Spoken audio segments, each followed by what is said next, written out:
A graça e a paz do nosso bondoso Deus seja com você, nossos queridos telespectadores do nosso canal. Aqui, o nosso Que Palavra, onde nós conversamos todas as segundas-feiras a respeito de temas polêmicos, a respeito de temas que trazem dúvidas às vezes à nossa fé, a respeito de temas que nos ajudam a compreender a melhor compreensão com a palavra de Deus e como é que nós estamos nos portando como cristãos no nosso dia a dia. O Que Palavra te ajuda a compreender melhor a palavra de Deus, a compreender melhor os temas que nós abordamos à luz da palavra de Deus e com a cosmovisão bíblica. Então seja muito bem-vindo você que está aqui conosco, convide outras pessoas para estar conosco também, porque hoje nós vamos falar sobre ideologia de gênero.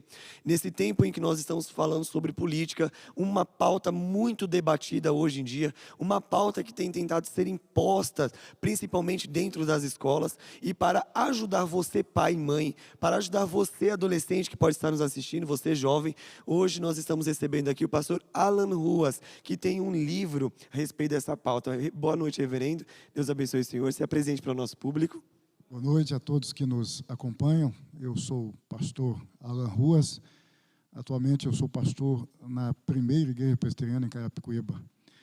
E como o seminarista acabou de ressaltar, eu escrevi 2 livros sobre esse tema, sobre esse assunto, ideologia de gênero. Estou aqui com o propósito de responder as perguntas na medida do possível, à disposição de todos. Reverenda Mauri também está conosco. Muito bem, prazer começar mais um Que Palavra. Hoje um tema assim também, daqueles bem quentes, né? Uma pauta quente aqui, mas Que Palavra é esse tempo bom, precioso de conversa. Você ouviu uma palavra boa, preciosa, agora desafiadora, que faz pensar muito. E vamos agora seguir nessa conversa. Você manda a sua pergunta, porque o que move o Que Palavra é a tua pergunta. Vamos lá. Então, devido ao tempo e o pastor também que precisa se locomover em breve, nós já vamos direto para as nossas perguntas, porque vocês conhecem as nossas programações, que nós vamos falar no decorrer do programa. E nós já temos várias perguntas de telespectadores que assistiram ao Que Palavra, que assistiram Conexão com Deus, que teve a temática ideologia de gênero, crianças na mira de lobos. E isso tem que a ver com esse tema que nós vamos falar, que é a ideologia de gênero. E pastor, já iniciando aqui com perguntas de pais, a pergunta que os pais fazem é: quais são os conselhos que o pastor dá para os pais, para ajudar os pais a identificar se a criança está ou não se a criança está tendo algum problema, se a escola está intervindo, ensinando alguma ideologia errada, ou se como é que eles identificam e conseguem ajudar os seus filhos? Ok. Primeiramente, nós temos que entender que, de fato, já fazem alguns anos que os centros educacionais de nosso país, é óbvio que toda regra tem sua exceção, mas nós podemos entender que alguns têm tentado inculcar na cabeça de algumas crianças algumas coisas que têm relação com a ideologia de gênero. Eu me lembro de um caso envolvendo som. Eu me lembro de um caso envolvendo uma criança na cidade de Porto Seguro. Eu tenho uma prima que reside na cidade de Porto Seguro, e em fazendo uma visita a esta prima, ela, em uma conversa, me disse que em uma escola particular, uma professora estava fazendo com que as meninas se comportassem como meninos e os meninos se comportassem como meninas. Em uma peça teatral, esta professora fez com que as meninas fossem os príncipes da peça e os meninos as princesas. Um pai e uma mãe, amigos desta minha prima, em conversa com ela, certa feita disse: eu tenho um menino que estuda na escola tal, cidade de Porto Seguro, que certo dia, quando a minha esposa o chamou de príncipe, ele se voltou para minha esposa e disse assim: mamãe, eu não sou príncipe, eu sou princesa. E a mãe ficou preocupada, me chamou, no caso, chamou o pai, com a finalidade de perguntar o menino por que o menino estava se vendo como princesa e não como príncipe. E aí o menino disse, é porque a minha tia, professora da escola em que eu estudo, já fazem algumas semanas que nós temos sido submetidos a um ensaio de uma peça teatral.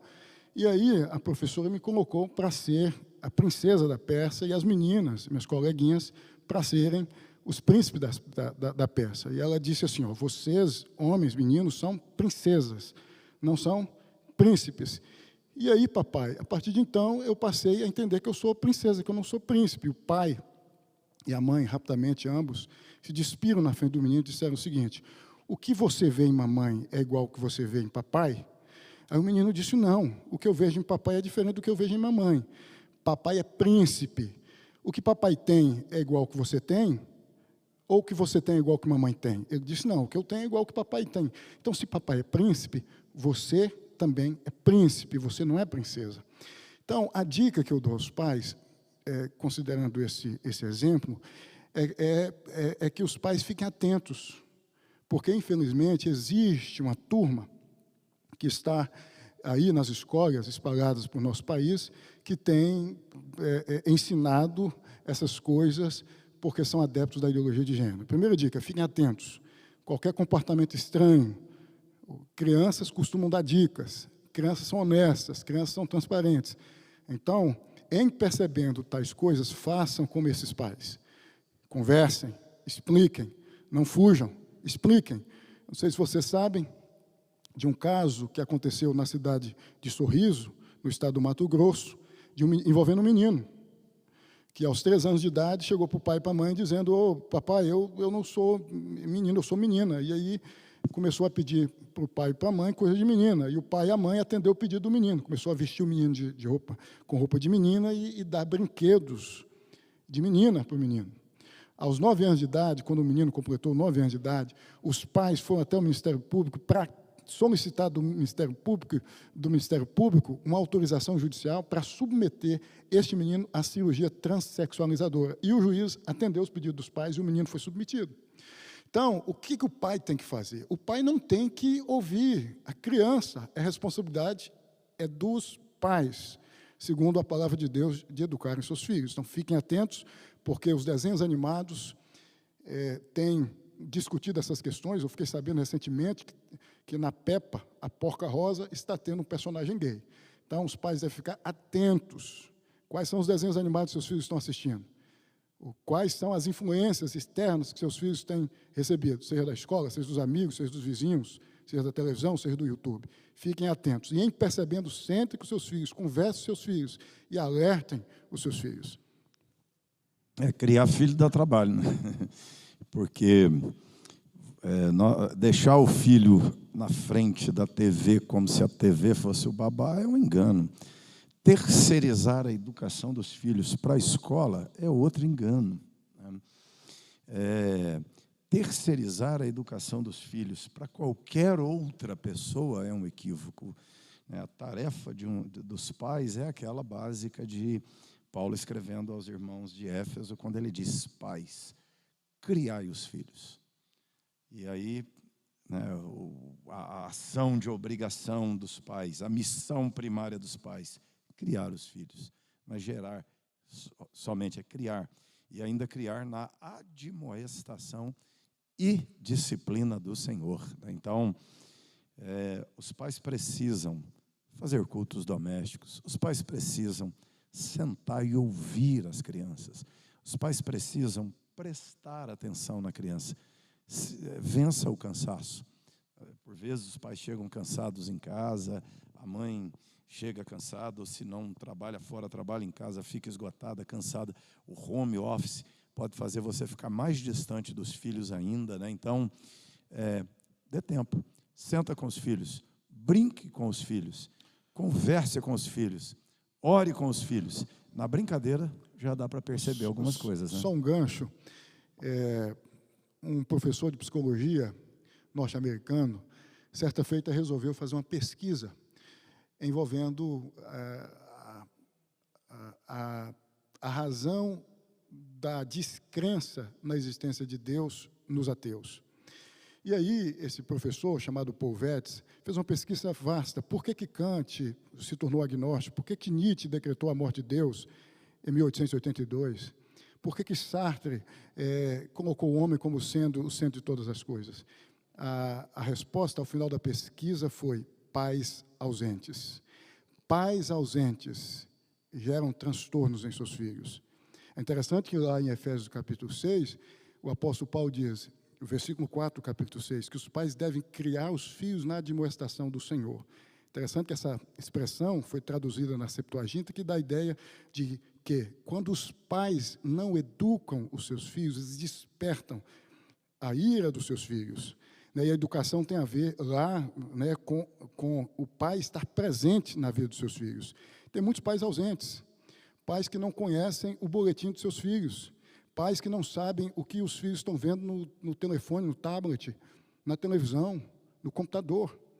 Então, os pais precisam estarem atentos com relação aos seus filhos. O que seus filhos estão assistindo, o que seus filhos estão vendo. A responsabilidade, no que diz respeito à educação dos filhos, segundo a palavra de Deus, em ambos os testamentos, tanto no Antigo Testamento quanto no Novo Testamento, é dos pais. É dos pais. Provérbios 22, versículo 6, ensina a criança no caminho.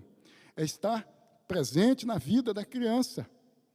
Pais ausentes despertam raiva em seus filhos.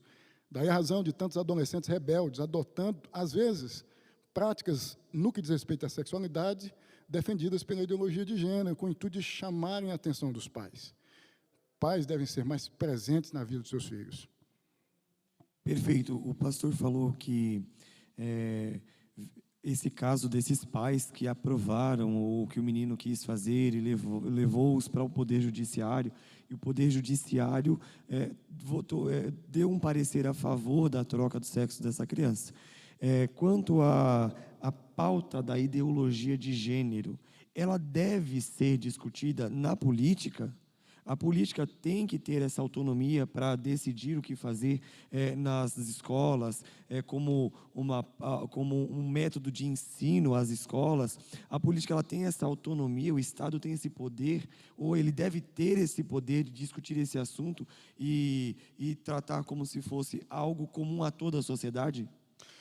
No Brasil, desde 2010, que houve, por parte de algumas personalidades políticas, e, à época, o governo defendia o pensamento ideológico, político da esquerda, deste modo, houveram algumas personalidades que tentaram fazer com que a ideologia de gênero se tornasse uma discussão entre os alunos nos centros educacionais, nos centros de educação formais em nosso país. 2010 a 2014, segundo algumas informações, cerca de mais de 12 projetos de lei pró-ideologia de gênero foram encaminhados ao Congresso Nacional. Em 2014, o termo gênero foi tirado do PNE, Plano Nacional de Educação. Segundo alguns, a presença do termo gênero no PNE, Plano Nacional de Educação, permitia que o professor em sala de aula discutisse questões relacionadas à ideologia de gênero. Em 2014, o termo foi retirado. Então, a bancada evangélica se insurgiu, contribuiu muito para que esse termo fosse retirado, e o propósito foi fazer com que o professor não tratasse desses assuntos em sala de aula. Mas, desde 2010, que o negócio foi sendo executado nas salas de aulas das escolas espalhadas por nosso país. E aí, aquela questão do kit gay e tantas outras coisas, de fato, foi real, isso aconteceu em nosso país.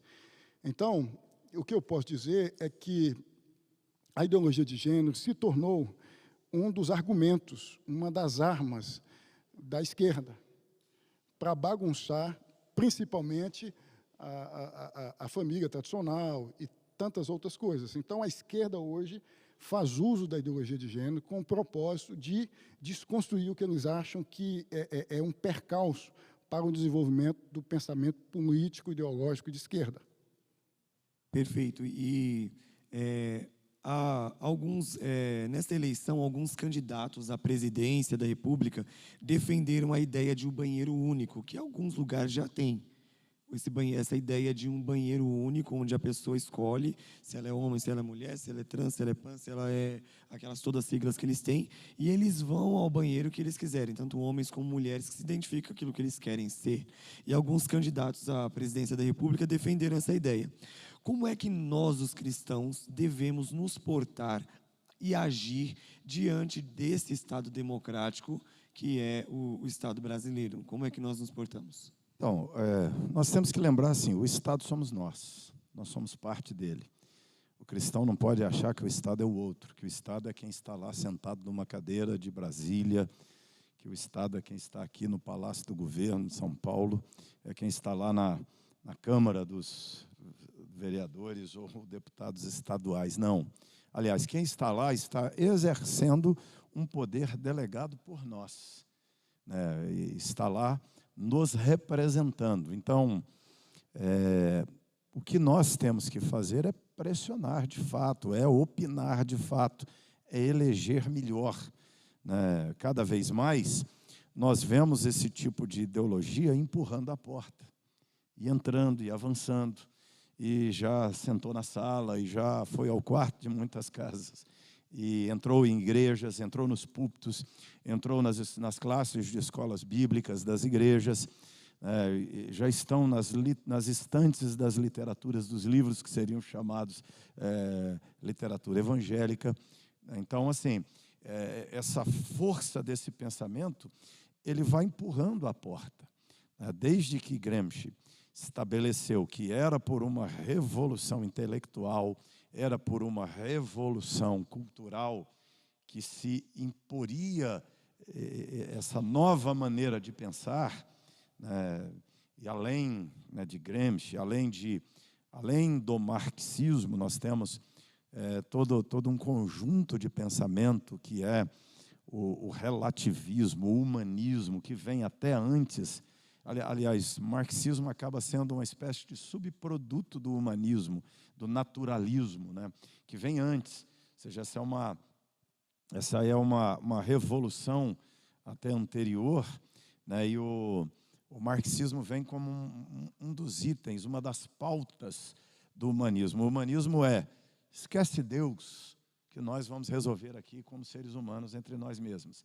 Ou seja, eu costumo dizer que essa revolução humanista, ela é uma nova Torre de Babel. A Torre de Babel foi, se vier dilúvio, nós matamos do peito. Vamos fazer uma torre e nós resolvemos agora. Nós nos salvamos.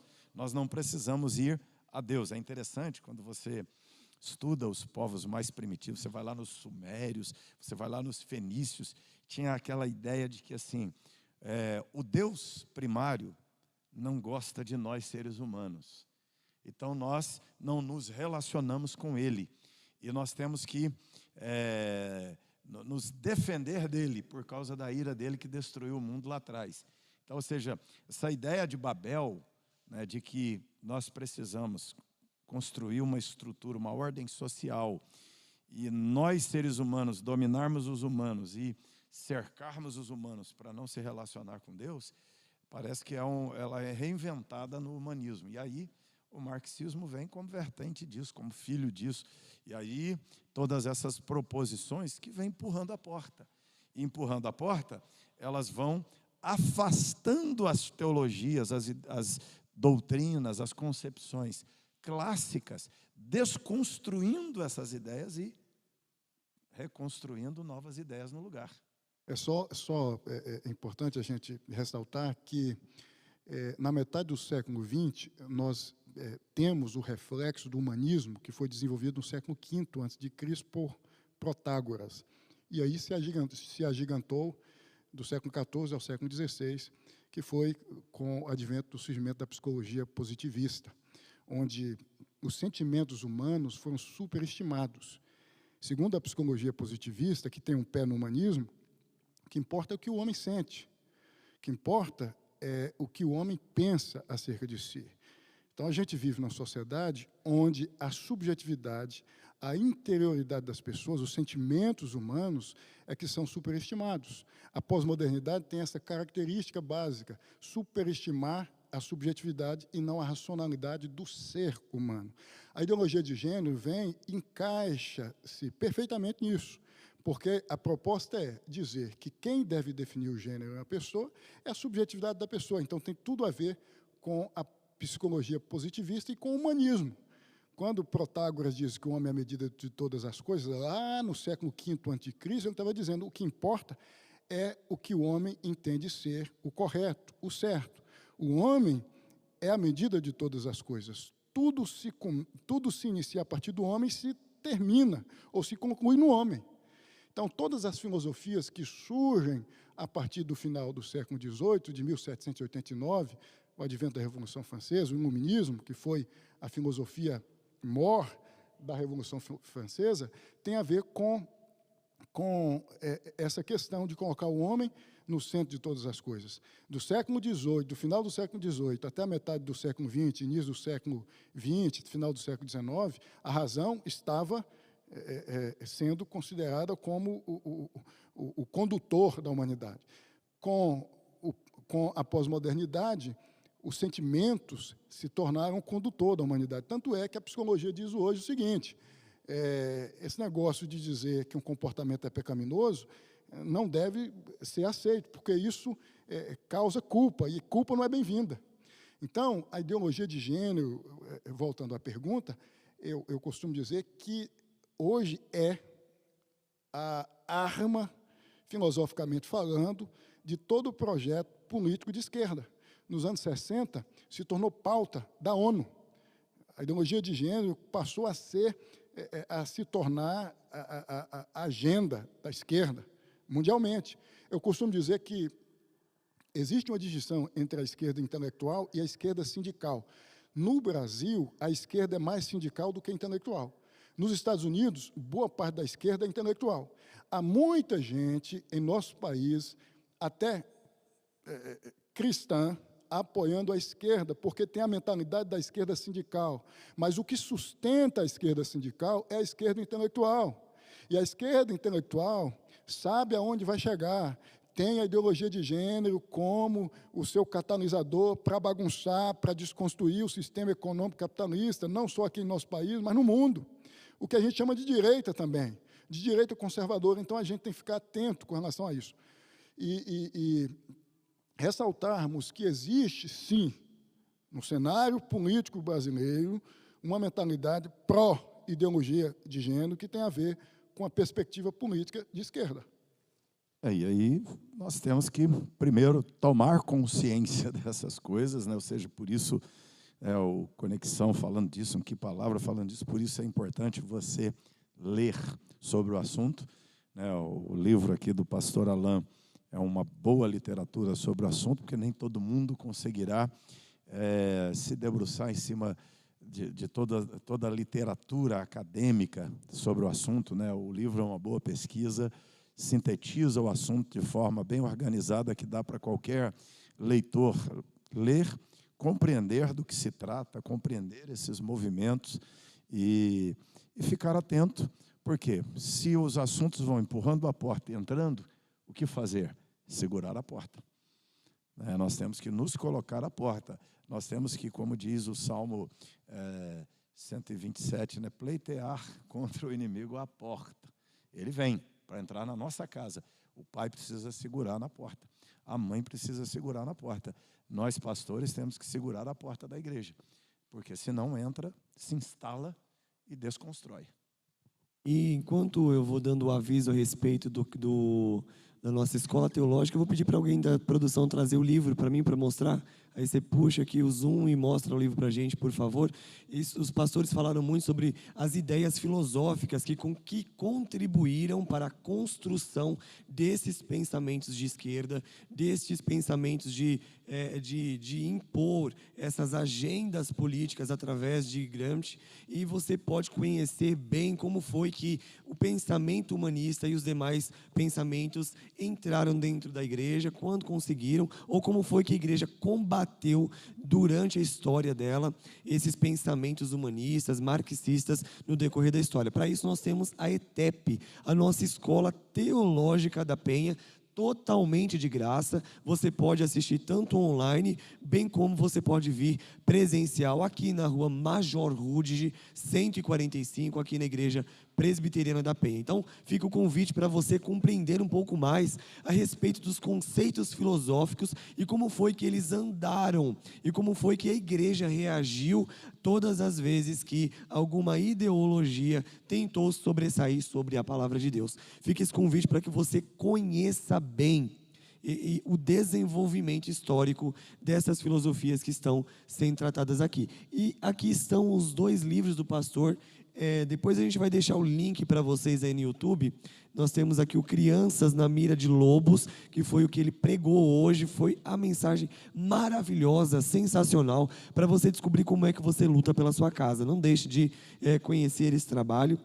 E nós temos também uma resposta ideológica de gênero. Então, vocês pais que estão aí no YouTube perguntando como é que nós devemos lutar, eles já estão respondendo para a gente, mas fica aqui uma dica importantíssima para você, um material preciosíssimo escrito aqui pelo nosso pastor, para que você tenha ele em suas mãos e em sua casa e também.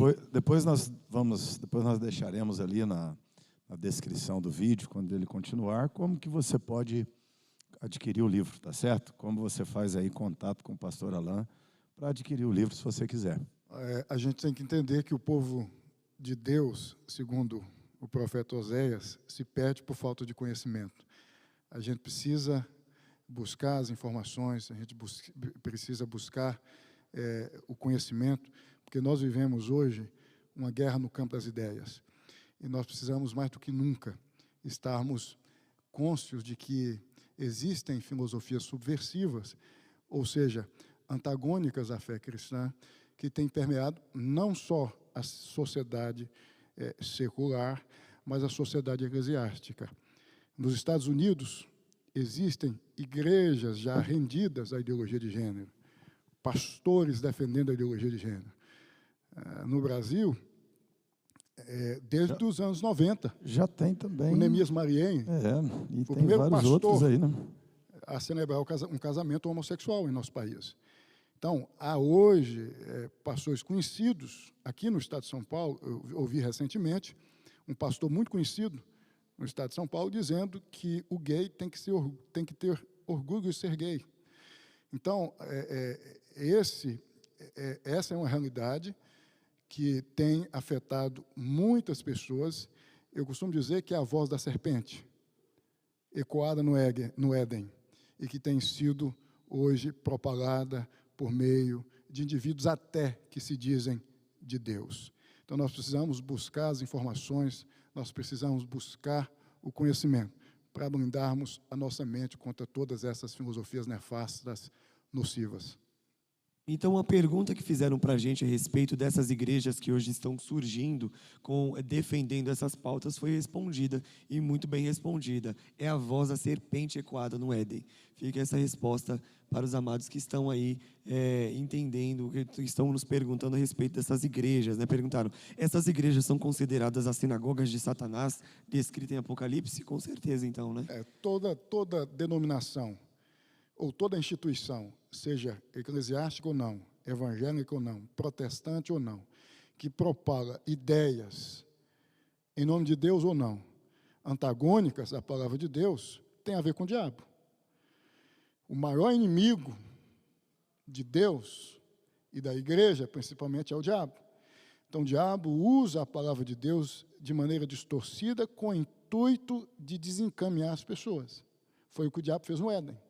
Usou a palavra de Deus distorcidamente, com o escopo de desvirtualizar os regentes do Jardim do Éden, ou seja, de fazer com que estes viessem a desobedecer a Deus. Então, denominações que se dizem evangélicas, protestantes, que ensinam o que a palavra de Deus não ensina, sim, são sinagogas de Satanás. Quando fazemos essa volta, nesse caminho de volta a Gênesis, é bem interessante. A conversa de Eva com a serpente fala com Eva acerca do que Deus falou. Eva repete o que Deus falou, que de fato se comesse daquela árvore morreria. A serpente dá uma resposta à afirmação que Eva faz da palavra de Deus, dizendo assim: é certo que não morrerás. Olha só, Deus disse assim: é certo que morrerás. A serpente diz: é certo que não morre. Ou seja, a questão ali é, Deus havia dito algo, e aquilo que Deus disse foi contradito pela serpente. A serpente fez uma contradição, a serpente desconstruiu o que Deus disse e fez uma nova construção no lugar do que Deus disse. O que nós estamos vendo no cenário de hoje? A mesma cena. Está sendo dito, né, às vezes o professor lá da faculdade, o professor lá da escola das crianças, está sendo dito pelo cineasta, está sendo dito pelo cantor da música ali, o famosinho, está sendo dito pelo youtuber, está sendo dito pelo influencer, está sendo dito pelo escritor e está sendo dito até por pastores em púlpitos, algo contrário do que Deus disse. E eles estão dizendo com certeza, assim, fazendo a afirmação: é certo que não vai para o inferno, é certo que não é pecado, é certo que pode comer, é certo que aquilo que Deus disse está errado, o que nós estamos dizendo está certo. Bom, aí cabe a nós, se vamos ser Evas, se vamos repetir os erros de nossos ancestrais, ou se nós imitaremos o último Adão, que é Jesus. Um dos equívocos da escola de Alexandria foi tentar, isso no século II depois de Cristo, colocar a palavra de Deus na cabeça do homem grego da época, que dizia que o Deus do Antigo Testamento não podia ser visto como um Deus, de fato, porque agia de maneira irracional, descompensada, o tempo todo parcial. E aí a escola de Alexandria criou um método de interpretação alegórico, para dizer não é bem assim. Anos depois, século XIX, século XX, com o advento do cientificismo, da revolução industrial, do surgimento de novas tecnologias, a teologia liberal e a teologia neo-ortodoxa, ambas fizeram a mesma coisa, dizendo, Bultmann, né, juntamente com Barth, que defendia a teologia neo-ortodoxa, dizia que o Novo Testamento precisava ser desmitologizado, ou seja, devia-se tirar o mito judaico do Novo Testamento, do querigma da pregação. Enfim, o intuito foi dizer o seguinte: existem coisas no Novo Testamento que não se encaixam com a ciência da atualidade. Como a água pode ser transformada em vinho? A substância da água é inalterável, uma das leis da termodinâmica. Então, nós temos que buscar uma resposta que venha se adequar a esse homem cientificista. E aí surgiu teologias totalmente nocivas, totalmente danosas. E hoje nós estamos vendo em muitos púlpitos o que aconteceu nos Estados Unidos em 2010. A teologia do teísmo aberto, desenvolvida por um norte-americano, o Clark Pinnock, que dizia que Deus resolveu, com relação aos seus atributos, ser só amor. Então, Deus é só amor. Então, Deus não vai punir ninguém que anda vivendo de acordo com a tradição cristã, evangélica, protestante, desobedecendo a sua palavra, porque Deus é amor. Então, nós temos que ter cuidado, porque hoje, de fato, a serpente continua se comunicando, não por boca de um animal, mas por boca de homens. São os instrumentos da serpente da atualidade. Em nome de Deus, distorcem a palavra de Deus. A ideologia de gênero está sendo defendida, infelizmente, por homens que se dizem homens de Deus em nosso país. E para que você aprenda cada vez mais a respeito disso, entenda que, ao contrário do teísmo aberto, nós somos teístas, trinitários e canônicos, nós temos a escola dominical. Se na escola do seu filho eles estão seguindo alguma pauta ideológica, você vai conseguir defender seu filho vai aprender princípios bíblicos na escola dominical. Não deixe faltar na escola dominical. Frequente a escola dominical, traga seus filhos para a escola dominical.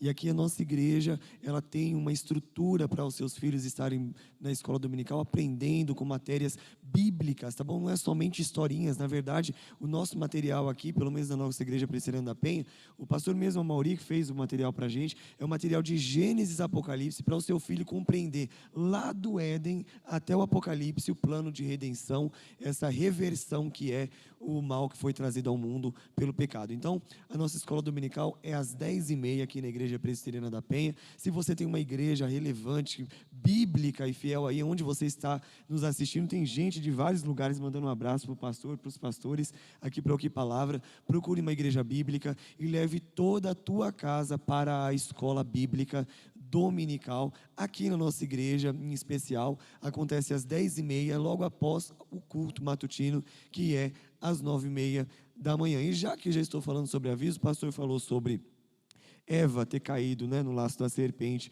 e comido do fruto proibido, mas tem um negócio que a gente sempre gosta de comer aqui, pastor Alan, que é a pizza da pizzaria Mais Sabor. Essa aqui não vai te levar para o inferno, amado.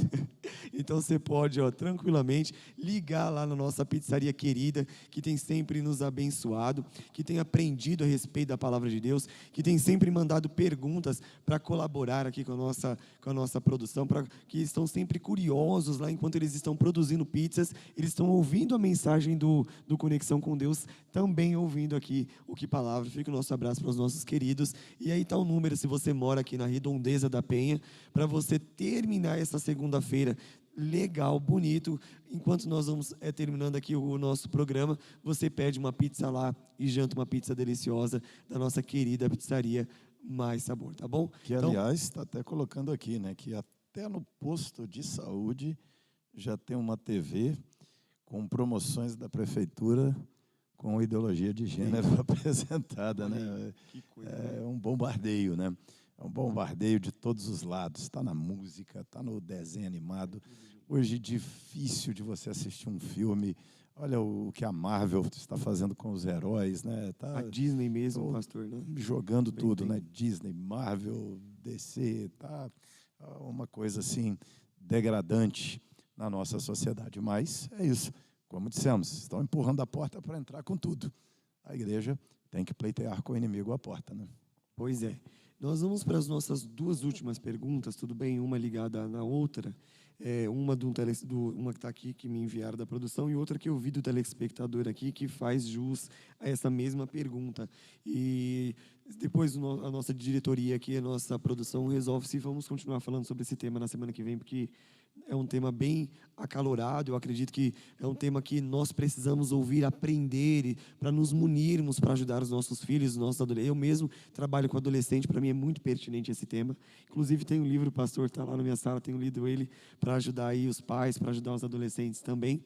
E agora falando de coisas mais até práticas, da praxis dessa situação, perguntam aqui para a gente o seguinte, o Amós Silva Dias pergunta o seguinte: se um irmão que fez cirurgia de mudança de sexo se converter e desejar se batizar, como a igreja deve proceder? Sendo que é muito caro e difícil reverter esse quadro. Aí ele manda paz, que Deus te abençoe, querido, pela pergunta aí. Eu acho que receber com amor, como recebe qualquer outra pessoa. A questão da mudança da genitália, por meio da cirurgia transexualizadora, é já mais complicado. Eu acho que essa pessoa precisa ser acompanhada, ela precisa ser assistida, mas a resposta é: deve receber. Né? Deve receber. Há casos de pessoas que têm mudado de vida, gente que foi submetida à cirurgia transexualizadora, que mudou de vida. Então, a igreja tem que receber e a igreja tem que entender que o papel dela na terra é ser um hospital espiritual de Jesus. Então, ela precisa receber as pessoas, independente da vida comportamental, eticamente, que essas pessoas tiveram no mundo, com amor. O Evangelho abraça, o Evangelho está aí para proporcionar, por meio da ação do Espírito Santo no coração das pessoas, mudanças. Então, a função é assistir, a função é estender a mão. Não há o que fazer, eu acho que é receber, e se houver a necessidade de um acompanhamento, psicológico, em não tendo a pessoa condições, a igreja fazer uma recomendação, indicar alguém. Isso assim, é o que acontecia na igreja cristã antiga. Você tem o apóstolo Paulo dizendo que alguns foram feitos eunucos, alguns se fizeram, e alguns foram feitos. O que Paulo estava falando? De pessoas que foram castradas. Eles não sabiam fazer uma cirurgia de mudança de sexo naquela época, mas alguns homens, para serem impedidos de serem homens, eram castrados. E aqueles homens depois se convertiam. Eles eram acolhidos na igreja. Eles iam ser homens castos. Eles iam ser homens que não iriam se casar, constituir ali uma família, iriam servir a Deus dentro da condição que daria para que servissem a Deus. Se a igreja, receber alguém que tem esse problema, e ainda que, vamos pensar aqui uma situação, vamos criar aqui uma situação, vamos dizer que acontecesse aqui, o sujeito foi receber, chegou aqui, converteu realmente, ele quer voltar, se for possível até mesmo a igreja mobilizar e ajudar a fazer uma cirurgia de reversão. Se for possível, a igreja pode ajudar no processo. Não sendo de fato possível, ele será recebido, mas ele será recebido como homem. Ele não será recebido como mulher. E será acolhido como tal e ajudado. Há uma colocação aqui, de uma pessoa na igreja com tendências aqui, inclinações homoafetivas. Parece sim que se está falando de uma coisa difícil de acontecer, rara de acontecer na igreja. Não. Tem muita gente com essa luta. O que é isso? Nós chamamos isso de a luta contra a natureza humana caída. A igreja está cheia de gente que tem tendência de roubar, que foi convertida e que está lutando com a tendência de roubar. Pessoas, homens que são mulherengos, que são promíscuos sexualmente, que estão lutando continuamente contra a sua vontade em relação à promiscuidade. Só que eles vencem esse pecado. A conversão verdadeira, genuína, me dá vitória sobre o pecado. A Bíblia, Paulo vai ensinar em Romanos, que nós somos livres do domínio do pecado. A lei do pecado foi quebrada em nós e agora somos regidos pela lei do Espírito. Ou seja, o indivíduo convertido, ele não se declara mais gay, ele não se declara mais, ele se declara agora discípulo de Jesus, sou um seguidor de Cristo. Então ele larga dessas bobagens para lá, ele tem lutas? Tem, mas ele vai vencer a luta contra o pecado que cada um de nós tem. Quem nunca tem vontade de matar alguém? E a gente precisa entender que existe uma distinção entre atração e desejo. Um homossexual não tem atração por mulher, tem atração por homem. Em se convertendo, vai ter atração por mulher? Pode ser que sim, pode ser que não. Isso é pecado? Não. No meu entendimento, o que nós devemos considerar não é a atração, é o desejo. O desejo deve ser mortificado. Então, a pessoa pode ficar 20, 30 anos, 50 anos, não tendo atração por mulher, não tendo vontade de se envolver com uma mulher. O desejo homossexual que precisa ser mortificado, precisa ser matado.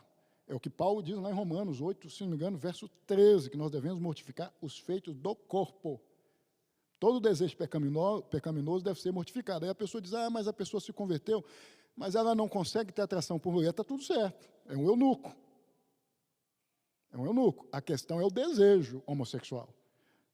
O desejo, a vontade de se deitar, de ter uma pessoa, assim como o desejo de um homem casado, heterossexual. Ele deve mortificar esse desejo. A atração é por mulher. Agora, ele é casado com uma mulher, ele não pode ter o desejo por mais de uma.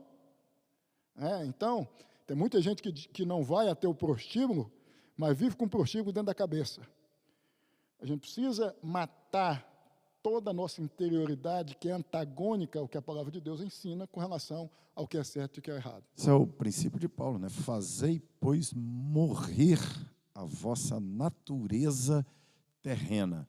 É a natureza terrena que é promíscua, é a natureza terrena que é agressiva, é a natureza terrena que é invejosa, é a natureza terrena que é arrogante, que é soberba, é a a natureza terrena que tem esses desejos contrários à lei de Deus. E Paulo diz, faça morrer. A concupiscência, né, o desejo, precisa ser feito morto, precisa ser mortificado.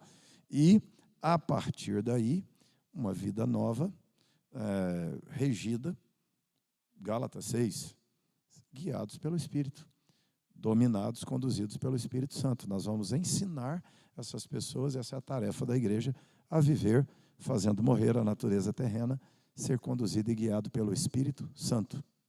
Olha que bênção, e tem gente que fala que a igreja é a primeira a ficar contra essas pessoas, né? Na verdade, respostas como essas vocês deveriam passar esse vídeo para muitas pessoas que você conhece, que às vezes sofrem com isso, pessoas, seus parentes, seus amigos, e mostrar para o mundo que é o que na verdade que a igreja ensina. Isso aqui é a resposta do amor da igreja por essas pessoas que sofrem, como sofrem qualquer outra pessoa com outros males também. Então, essa é a resposta verdadeira que a igreja dá para aquele que sofre com essa situação.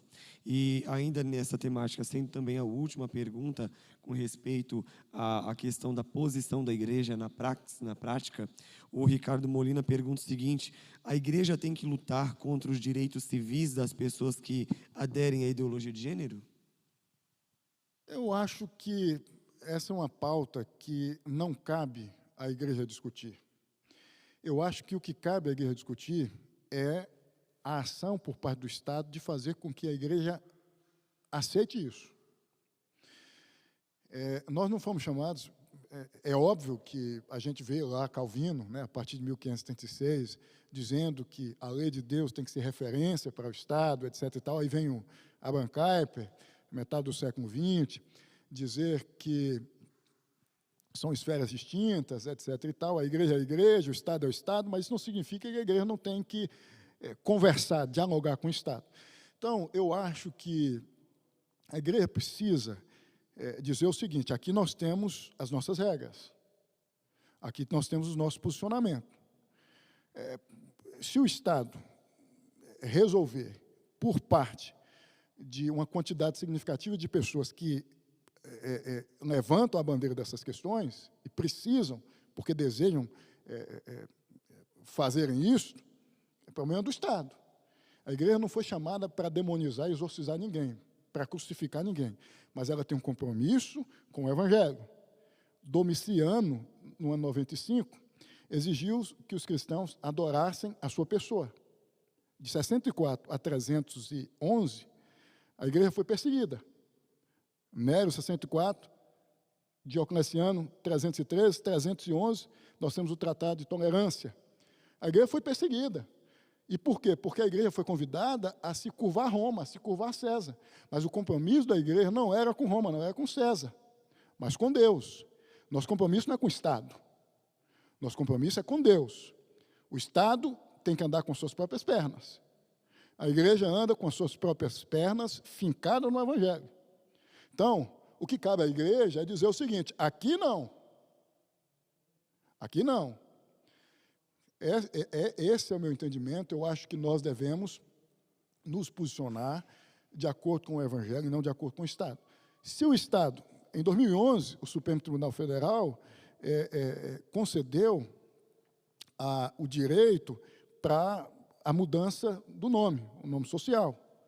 A discussão começa em 2010, de 2010 a 2014, mais de 12 projetos de lei pró-ideologia de gênero são encaminhados ao Congresso Nacional, mas isso começa em 1995, o primeiro projeto de lei pró-ideologia de gênero encaminhado ao Congresso Nacional foi em 1995 pela Marta Suplicy, à época deputada federal, pelo PT, onde ela propôs mudar o Código Civil, um artigo lá do Código Civil, que diz que a família é formada a partir da união de um homem e de uma mulher.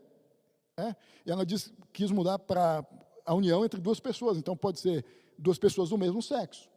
Então, o Estado debate as suas coisas e a igreja debate as suas coisas. Isso não significa que a igreja não tem que ser a voz do Evangelho na sociedade.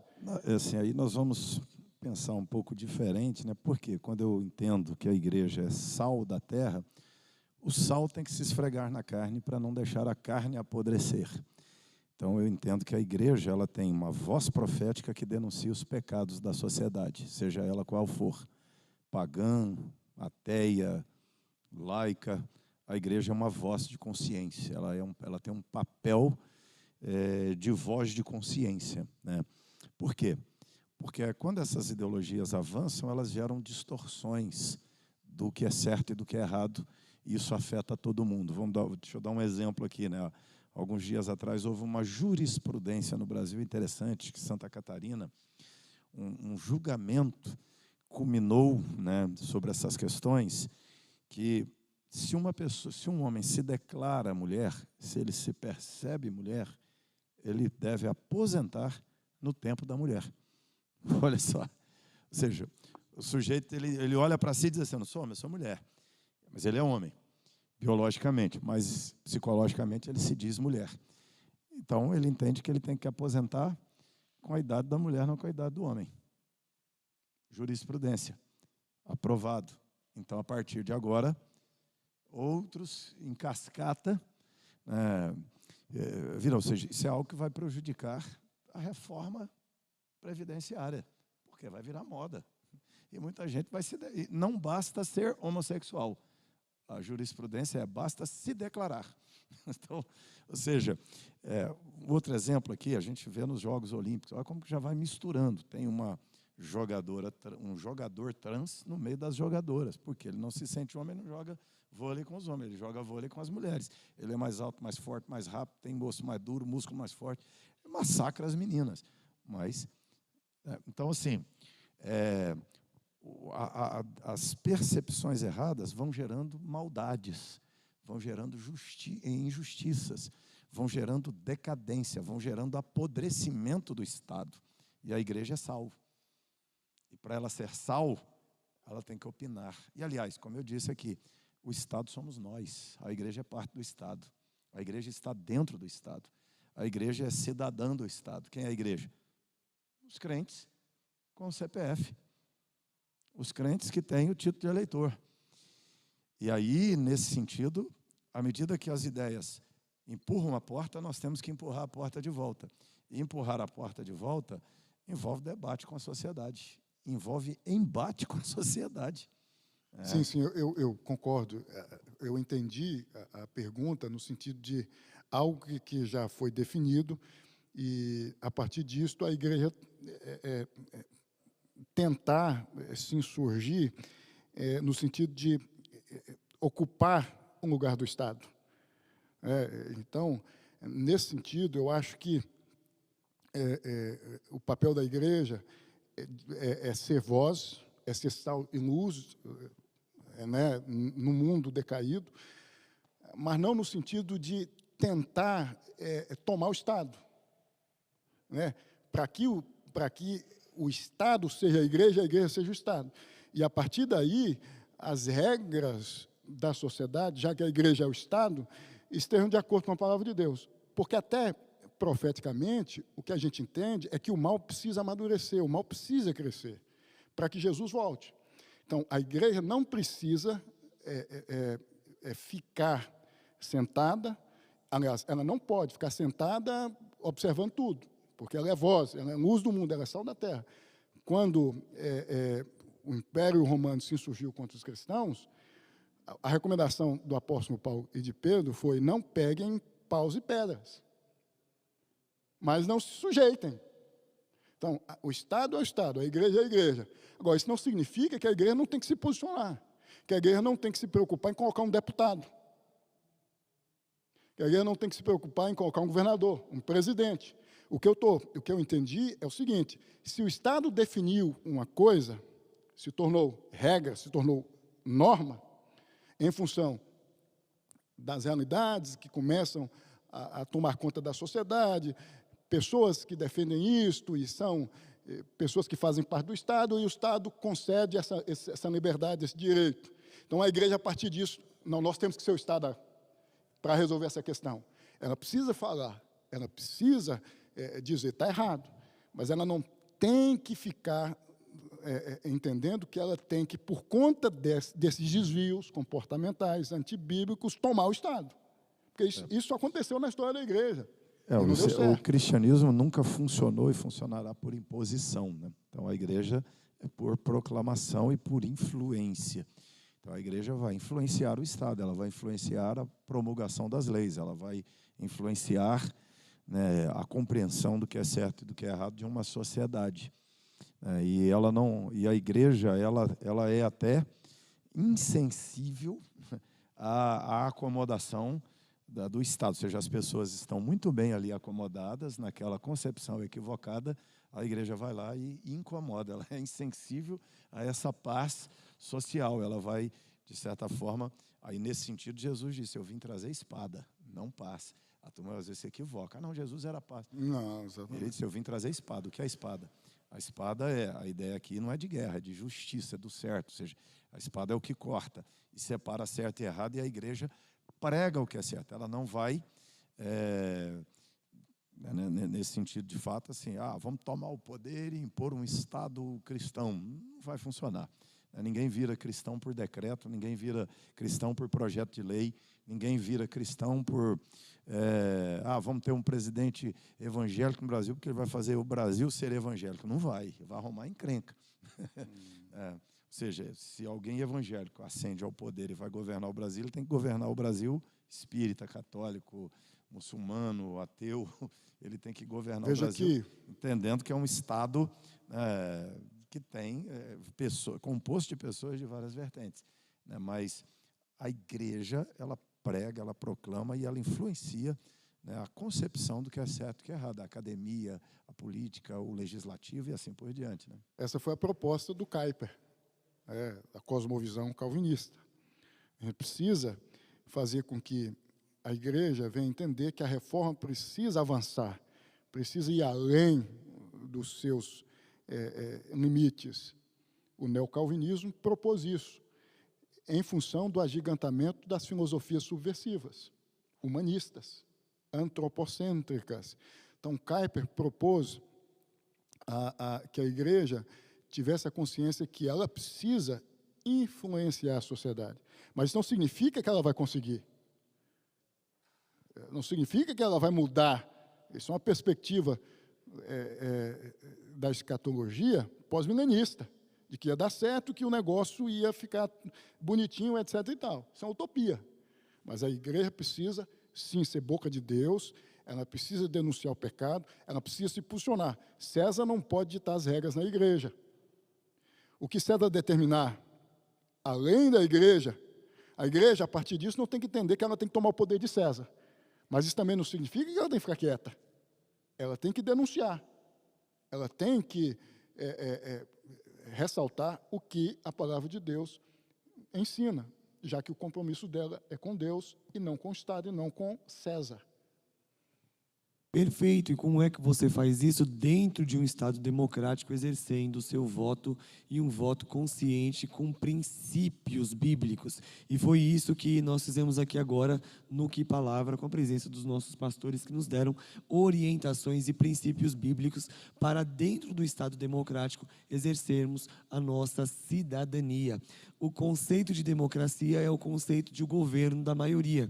Nós cristãos hoje no Brasil somos quase 80% da população, e em 2032 nós evangélicos seremos 60% da população brasileira. Portanto, estará também em nossas mãos o tirar e o colocar os nossos governadores. Mas é preciso que nós conheçamos bem a palavra de Deus, conheçamos bem os princípios bíblicos que nos orientam quanto à nossa cosmovisão para o mundo. Assim, nós queremos agradecer a presença do pastor Alan Ruas, que está aqui com a gente, e incentivá-los a comprar o livro do pastor, a ouvir a mensagem que tanto nos abençoou aqui no Conexão com Deus, está aqui no link da nossa IPPenha, e comprar também o link que nós vamos deixar para vocês aí, para vocês terem acesso a esses 2 maravilhosos livros escritos pelo pastor. Pena que você não veio aqui hoje, você podia pegar um autógrafo com ele, e aí não tem como você fazer isso. Mas, pastores, obrigado. Pastor Alan Ruas, obrigado. Pastor Reverendo Amauri, obrigado, Reverendo Amauri, obrigado, Reverendo Alan. Que Deus abençoe a vida de vocês. E olha o que chegou aqui para a gente, pastor. Eita. Você vai experimentar. Não vou sair daqui sem a comer. melhor pizza de São Paulo está aí hoje, ó.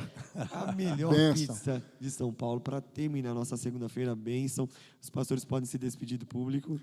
Deus abençoe a todos vocês que nos assistem e que, de fato, Deus venha cuidar da mente de vocês, da vida de vocês, blindando a mente de vocês, cercando vocês com sua palavra, para que essas filosofias não venham tomar conta da casa de vocês. Esse é o meu desejo e que Deus assim faça na vida de cada um de vocês, em nome de Jesus. Queridos, Deus abençoe você, fique na paz. Segunda que vem, que palavra volta.